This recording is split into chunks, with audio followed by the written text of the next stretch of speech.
Oh, birds shit on the car. The dog came in, she's been in here, and I don't know if you can tell, she's laying against this patch, which is now quite furry. And she has a little bit of varnish on her, so she's currently outside in the sun, and it should come out pretty easily. So the plan is just to do some more plumbing and conduit. An issue we have is where the boards overlap. Some of them just peek out just a little bit, just where there's a bit of bend in the board. So what I'm going to do is take a scrap bit of wood. I'm just going to screw it underneath to this side and then to this side, just to help pull them in nice and level.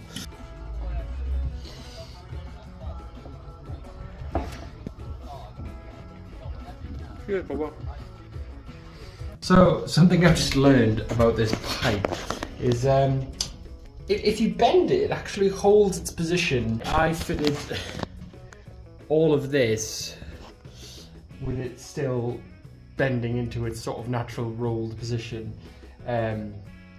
Yeah, so I fought with it and I ripped a couple of clips off the wall, and I just didn't realise that if you just bend it backwards the other way, you can straighten it out quite easily. That's going to make things a lot easier. So, it's a new day, and I've just finished work. What did I get done yesterday? I kind of stopped filming a little bit as it got a little bit darker, but we've got the two heating pipes running from the back, and they're ready for a T conduit running for this, which is the portside galley. Yeah, the plan for today is now to get this board off.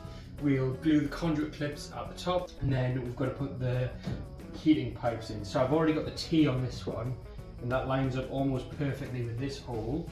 And then I think we're going to put a 900 radiator in here, so a fairly decent size for the boat. So the other hole is going to go about there somewhere, and again the T will just pop out. Those two pipes will continue down, and then they're going to bend around in front of the water tank and supply the last radiator that we've got. And the obligatory kind of monster to help us through this extremely hot afternoon. Neighbour has kindly given us a cooling mat for the top that their cat doesn't like, so she's currently using that out on her outside nook. Yeah, I'm gonna be in here. It's not too bad. The insulation helps keep off some of the heat, but yeah, it's still a tad warm.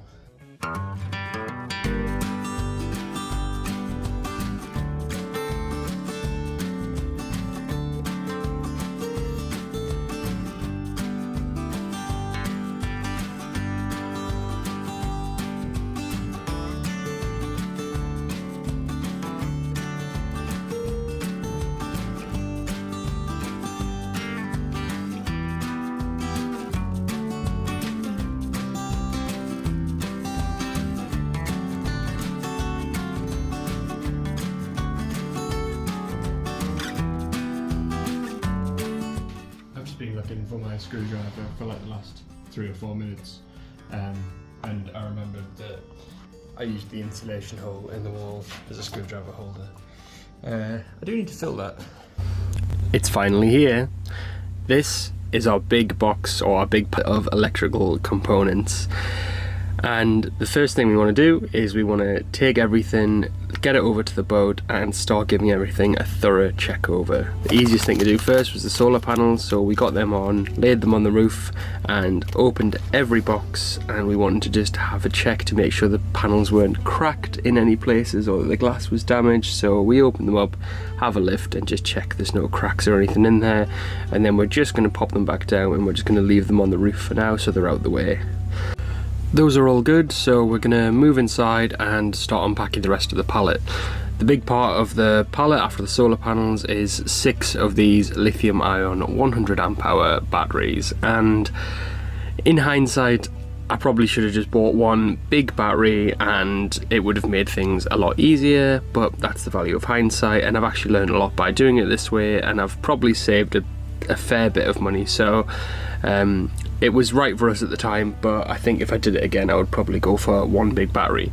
All I'm doing here is I'm taking every battery out of the box and I'm going to give it a thorough look over. So I'm checking that it hasn't been damaged in transit, I'm checking that the temperature of the battery is all fine, so we haven't got any signs of thermal runaway, so we don't want anything leaking out of the battery or any issues with them. It literally says all over the box as well, you must check them as soon as you receive them, so it's exactly what we're doing. And if we had any issues at this point, then we would send them straight back to the manufacturer. The manufacturer will tell us what to do with them, so that's what we're going to do. Luckily they're all fine, so I'm just going to crack through the rest of these, and we'll then look what else arrived in the big shipment that we have.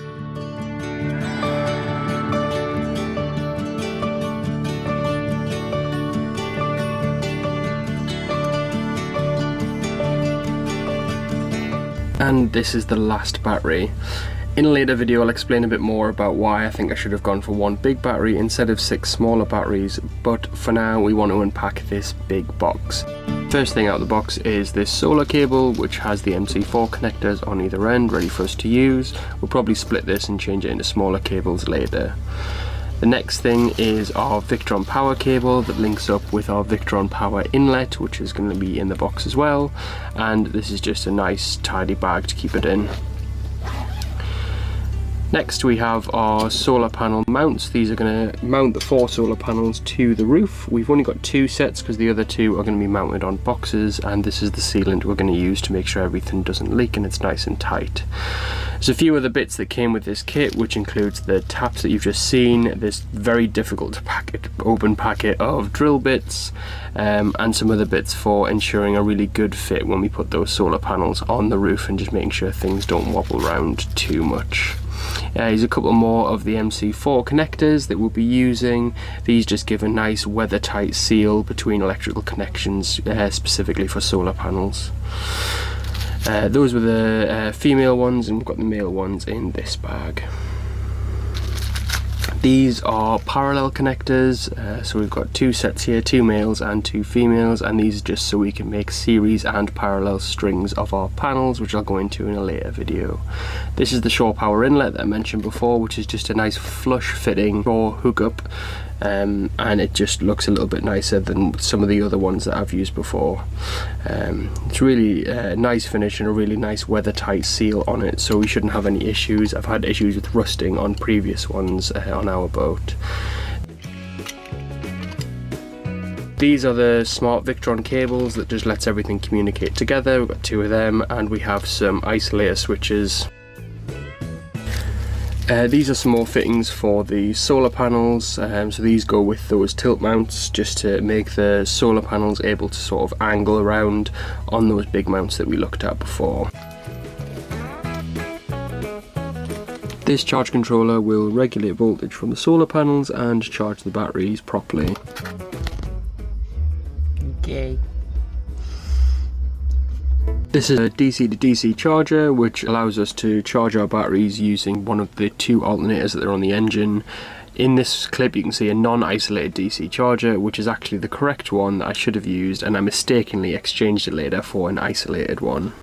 This is a screen, so we're going to have a pretty smart setup hopefully, and this screen is going to be the center of it all, and that links up with this Serbo GX, which is the smart hub where everything connects to using those cables we saw before, and this controls everything. It's like the brains of the operation, and it should let us do it from our phones as well.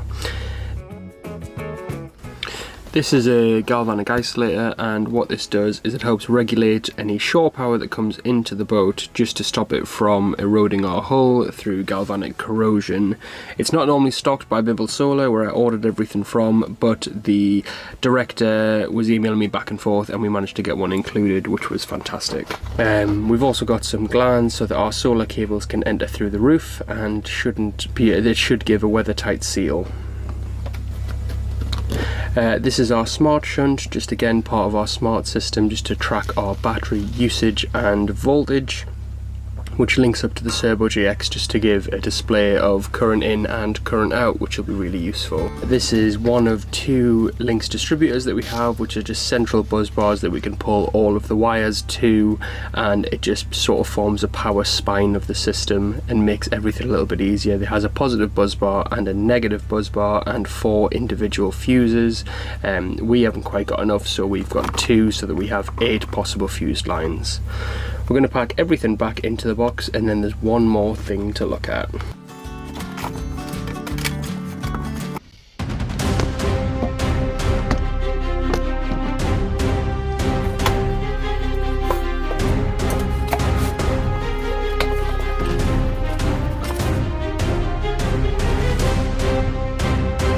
This is a lot bigger than my last one.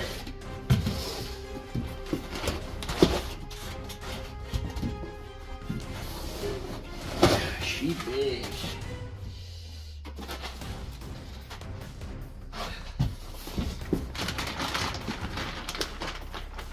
Oh god, it's heavy.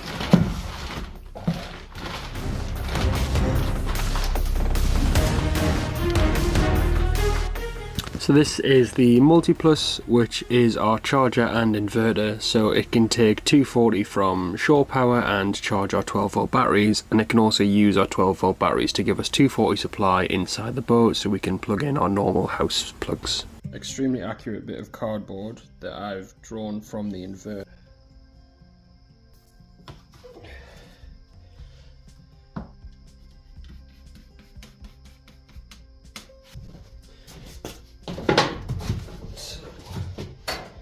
This line of screws are where the button is. That means that needs to line up with that bit of screws. I want it to sit as far into there as we can while still having adequate ventilation space, I think.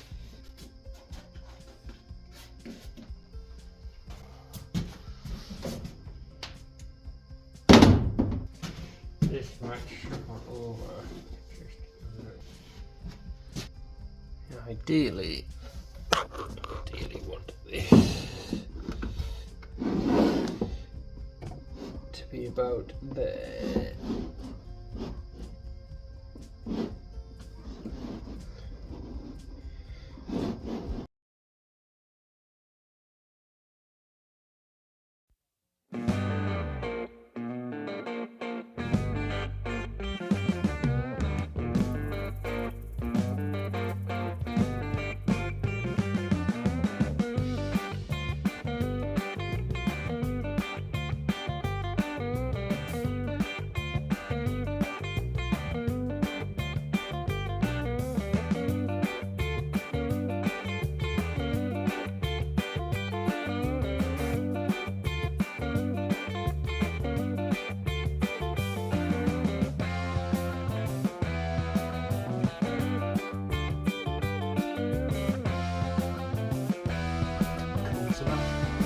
Might work. Yeah.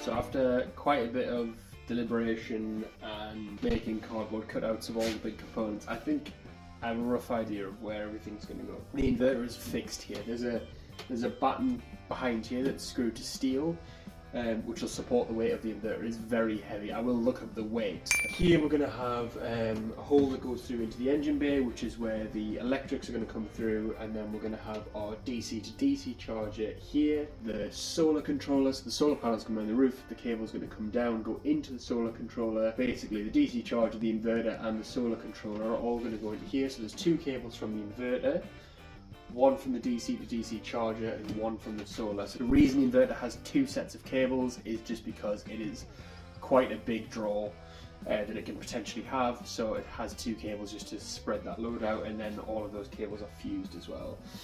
Coming from here, we also have our 12 volt distribution. Here is going to be our consumer unit. There's going to be one on the incoming line, so just in case we hook up to somewhere that, let's say for example they've got a dodgy electric system and they've basically taped their RCD up, or something, the equivalent of jamming a penny in an old fuse, and they've got an electric issue, it means that when it comes into our boat, it's going to trip out our system, so it's just going to flick it straight away. That'll come through there, it'll go through a miniature circuit breaker at 16 amps, which will be the maximum we'll pull from the marina, and then that will go into the inverter, and the inverter can then use that to charge our batteries, or it can basically link it straight up to our external system, which will come back out, back into a consumer unit, and again go through an RCD and then the few different circuits that we have. We've also got the smart shunt and the servo GX just for all the monitoring and things, and they're just going to go in fairly close to the batteries. Once I've got all the batteries in and all the cables done, I'm going to make a shelf that will fit over these, just to protect the batteries a little bit more. So just to finish this off, I'm going to put the other 4 batteries where I think they're roughly going to go, and then I'm just going to leave and just think about this electric system, because we need to make sure we get it right. I want to just do it once, so we'll get everything unpacked, have a good tidy up, and then that's us done for this episode.